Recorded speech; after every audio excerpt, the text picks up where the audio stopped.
Hello and welcome. In today's tutorial, we'll be looking at how to create this classical elevation. It will help us explore modeling tools in Revit, such as the sweep, the extrusion, and the revolve tools. So let's get into it. So in Revit, to open our files, under model, we'll click on new, click on browse, pick the right template, and then open the files. Next, we'll create our levels and create the walls. So the levels, we have ground floor, first floor, second floor, and third floor. So I'm just going to go ahead and create 4 levels very quickly. I have one already created by the template. CS to create similar, and I'm just going to make sure they are all 4 meters. So I've created the 4 levels. Next thing I want to do is to create the walls through the levels. To start modeling the walls, I'll just go to the image, import it into Revit, and I want to scale this image to fit with the dimensions I have. So I'm going to use the detail line, DL for shortcut. I'm going to imagine that this is my level 1 right here, and somewhere around here is my level 2, which is going to be 4 meters. So I'm just going to put 4 meters in this line. So this is the size of this line. What I want to do now is to rescale this image. So I'll select this image, I'll click on rescale, and I'll click on graphical rescaling. So I'm going to select this line to this point, which is what I presume to be the 4 meter, and I'll scale it down to this point. So if you do that, you can see this line I drew is at the exact height of 4 meters. So every other thing here looks good to me. So this is going to be the length of my wall. So I'm on plan, don't forget. I'm just trying to get an estimate. So I'll draw this wall here as the plan wall, and I'm just going to imagine these protrusions of the plan as at this point. So this is an image, so I'm not trying to get it to be completely exact, but you know, I want to also make sure that it's somehow to scale. So here we go. From the image, it's clear to see that these elements are almost of equal sizes. So I'm going to take my dimension and check it out. And then I'll use my dimension line, DI, shortcut. I'll select wall faces. And then I'll go ahead to dimension this stuff and then edit it accordingly. There is a better way to dimension a wall very quickly instead of doing what I've just done. So if I click on dimension, I can select entire walls instead of individual references. Under the options, I can select intersecting walls. Click OK. So when I select this, you can see all the dimension comes out once, although it gives me every other dimension in between, but you know, you get the picture. Modify, I'll use the align tool to align this wall edges. So if we look at this image carefully, we have a wall here that's continuous, and then we have another recessed wall where most of the glasses lie, and we have this external wall. So the wall I just drew is this wall in front, and I want to go ahead to draw the recessed wall. The recessed wall is between level 1 and 2. I'm going to recess that wall a little bit by, let's say, 1.1 meter. So select this wall, type CS, offset it by, let's say, 1 meter. Normally, when you draw on walls, always don't forget to set the height of the walls somewhere around here. So this wall, I guess, is about to level 3. So, and I would allow this wall to just go this way. I don't know what's happening inside of the building. So for me, I'm just going to complete it off by modeling this part to look something like this. I recognize that there are other buildings around the edges. I select and just centralize my drawing. So let me go to the 3D and see what I've done so far. So this is what I'm creating already. I'm trying to get out the walls as the basis for this job I'm doing. So on the ground floor, we have this wall, we have a recess. So this is this wall with the recess, and then we have another deeper recess, which is this back wall. I feel this recess of mine is a little bit tall, so I'm just going to leave it at 600. And then I'll use align tool, click on it, click on align tool, select multiple align, and then align the rest of the edges. So this is what I have on the elevation. I'm just going to bring this image I have down here, using it as a guide to help me model this building quicker. I'll use this, select this, use the tab key to select and control to ensure that you select more than one. I've seen that these columns go the 3rd floor, so they are supposed to stop at level 4. So I'm going to set this to level 4. And this is good for me. These 2 walls also go up to level 4. So I'm going to set it to level 4. Now you can create these walls level by level, but it's also very easy for you to do this and create it this way. So I want to drag this image from this point down to somewhere around this point. Good. And I'll use wireframe to open it up. So I want to sketch out the openings, but you can see that the hatch pattern is giving me some issues. So I'm going to select the wall, click on edit type, beside structure, click the edit tab, beside structure, under materials, click concrete, click this small icon, the box beside it. And then under graphics, set the foreground patterns to be none. I think the material has this pattern. Another easy way to do this is just to change the material you have applied to that particular element. But this is another way to ensure that you take off the pattern, especially if it's from the materials. So I'm going to select this wall and I'm going to create this opening right here. So I'll edit the wall. The thing I want to do is to make sure my opening is sectorialized. I just need the image to help me with the height. So in editing a wall, you can't have intersecting lines. So I'll use the split icon to split and TR for trim to trim the wall. And I'll click finish.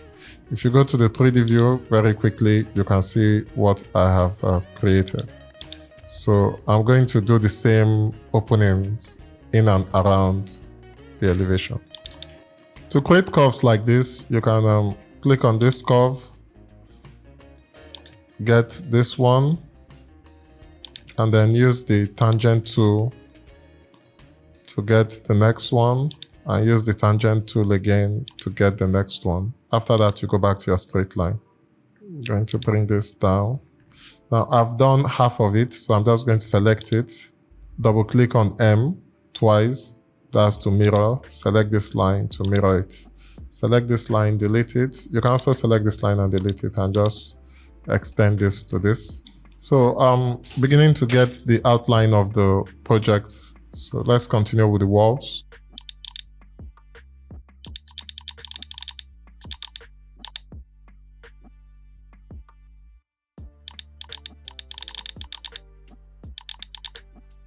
So let's get into the fun part. With the modeling of the walls and trying to replicate the image out of the way, we are going to start using our specialized modeling tools in Revit to create this classical look. So the first one we want to look at is modeling sweep. I want to create this design at the footing of this column. So I'm going to go to architecture. Under component, model in place, I'm going to choose a casework. You can choose anything if this is not what you're modeling. I'll select OK. I'm going to call this column footing, and you can name it whatever you want. And then I'll select solid sweep. Now solid sweep works in this way. You create a 2D part and then you create a profile and it sweeps it around the 2D part. That's why it's called a solid sweep. So the first thing I want to do is to sketch the part. I'll click on sketch part, and then I'm just going to click around the footing of this column. Now, once you finish sketching, there is this green dotted line that comes out. This line is the line for the cross section where the profile will be placed. As long as you've not selected a profile or placed a profile on it, you can select it and drag it around. You can see what I've just done. Click and drag it around.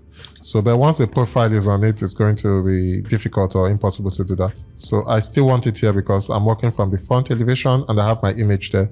So I'll click finish, and then I'll go to profile. I'll select by sketch and I'll click edit profile to ask me which elevation based on the section line position. I'll select south. So it takes me to south elevation. And at this point is where I'm supposed to now draw out this edge. But since I have an image here, I can actually draw it here and still move it back to that point at the end of the day. So that's exactly what I'm going to do. This is it. I'm going to select it and position it properly.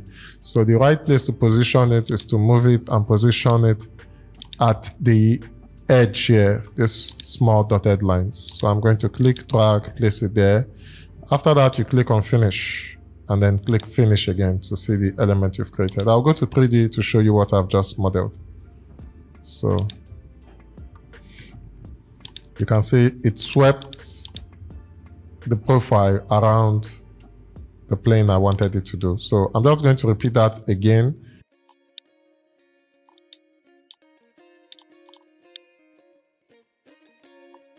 So why did I have to create two elements? Why? Because I'm going to apply two different materials to each of them. So this, I'm going to apply a dark material. So to apply a material to it, you select it under materials by category. You go through and click on one material. So for now, I'm not focusing on applying materials in Revit. I'm just going to pick something dark, maybe something of this nature. And this, I'm going to apply something that looks white. So I'm going to replicate this thing I just did at the top of the column. And if I finish that, I'm going to copy it around to this other column.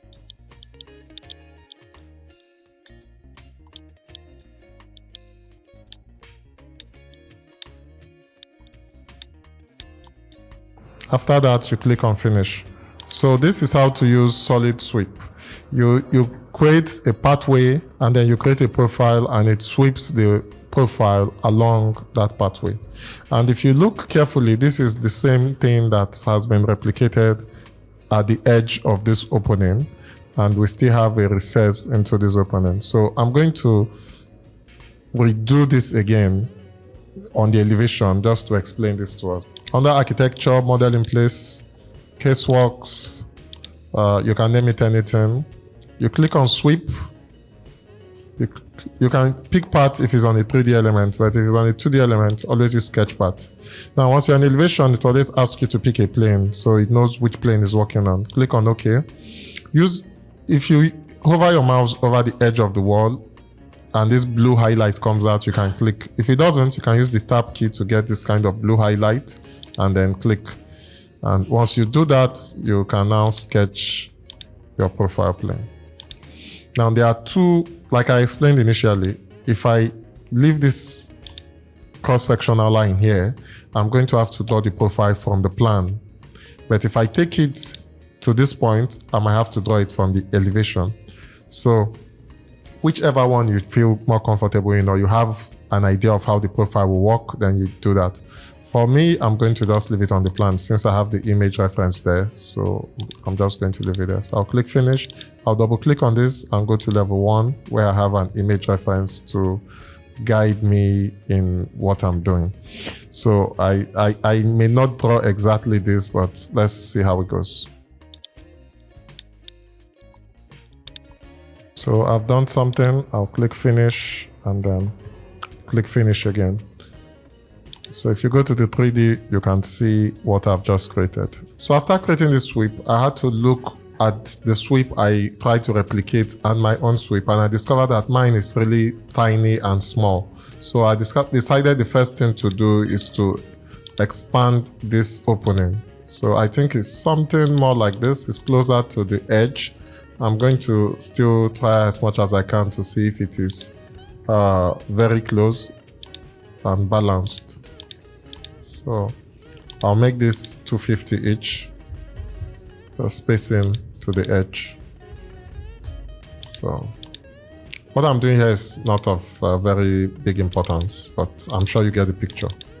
So I'm going to also edit the parts, the sketch part, use the align tool to place them closer to the edge.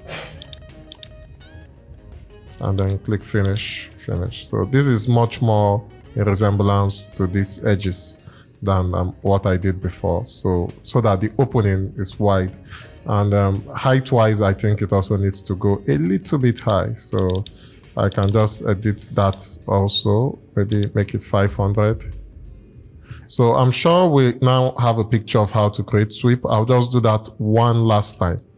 I want to create this wooden fill around here. So it's very easy. The same thing we've done before, but I'll just do it together with this sweep. So you can have two sweeps in one model. So like I'm doing right now.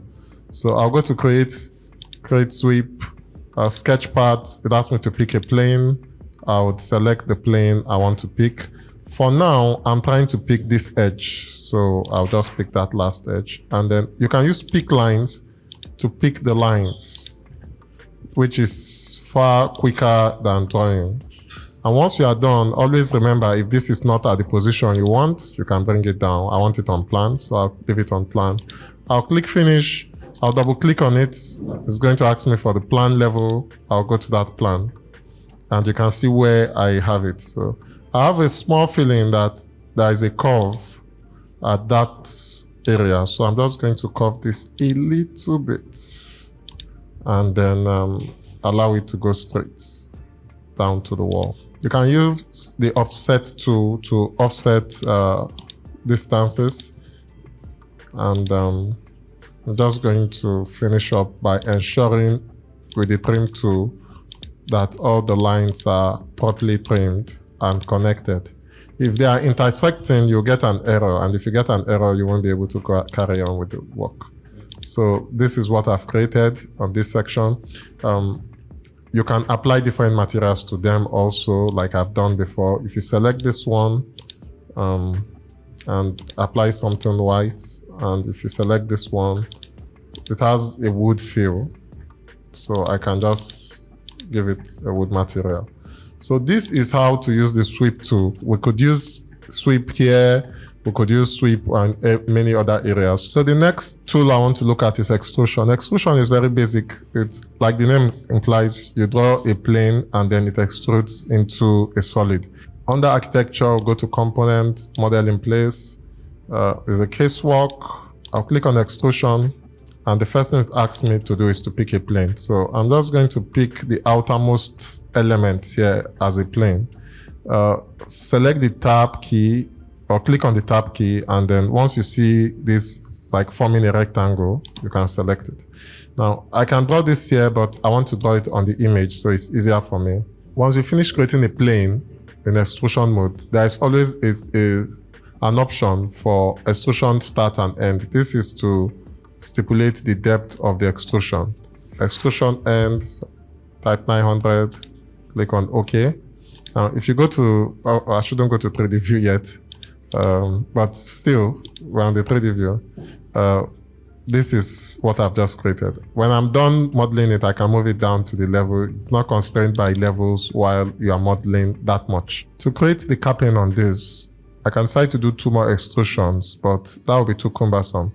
So you see that except you are extruding a box in Revit, most times you are just better off using sweep to do anything that is a little bit more complex. So let's just try that quickly. So what I'm going to do first of all, if I want to use sweep, is to ensure that I can see this on plan. So I'll just drag this down to the ground floor level, and then I'll go to level 1 and click on the create button, use sweep, select part or pick part after selecting.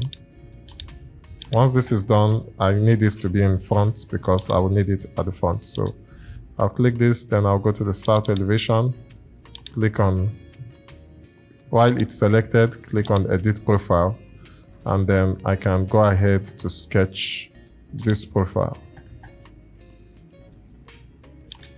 Now I'm going to give it a little bit of a depth, as long as it doesn't get to the middle of the line so that it doesn't intersect itself. And then I'll click finish. And so this is a quicker way to do it. So you can see this with one element, we've done everything. But if it was with extrusion, we had to use different extrusions. And before you know, we might be looking at 3 different extrusions just to get this same element. Now there is some tool I want to show you very quickly with modeling in Revit. It's the void tool. The void tool performs almost the same functions as the solid tool, but in this term, it creates void. So if you look at this element, you discover that there are some recesses here. So let's just do that on this element too. So under create, we'll go to void extrusion to ask us to pick a plane.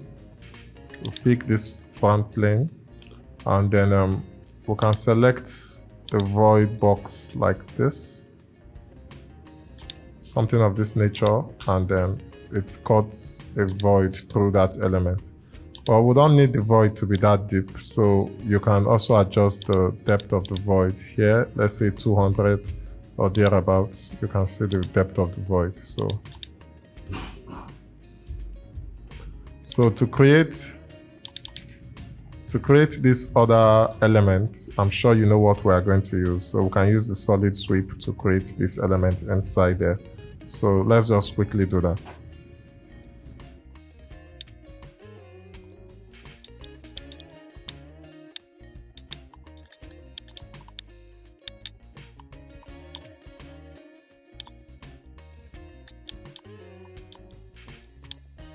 After copying the tool, I discovered the sweep went, but the void did not go. And I understand why, because the void is always cutting on a face and on an element, so you can't copy voids, but you can copy sweeps. So I can just go ahead, click on create, click on void forms, void extrusion. When you're on 3D view, you need to click set face for this to come out, so you can pick a plane. And then I'll use these pick lines to just pick the edge of those boxes. And then click finish. So it cuts through everything. That's not what I want. I'll bring it back to a good distance.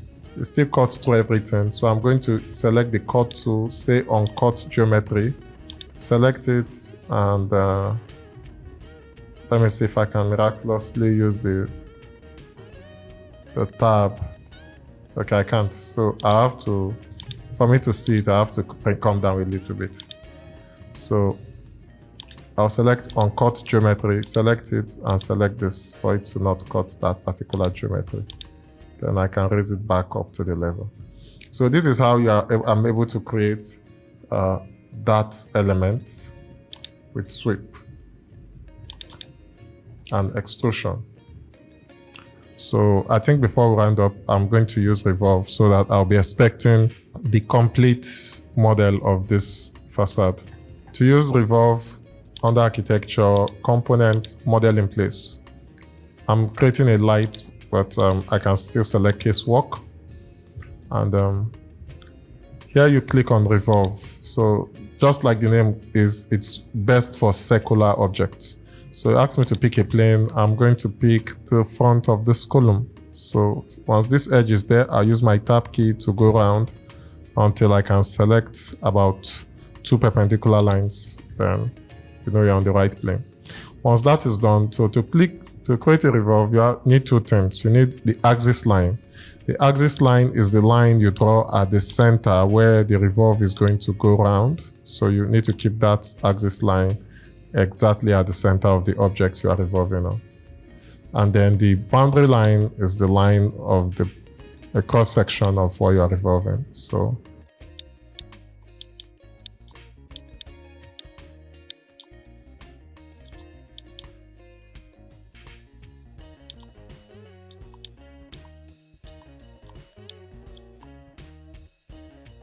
if you want a hollow profile, you will need to offset this a little bit. That's what I want to do. So I might just leave it at 10 mm because this is glass.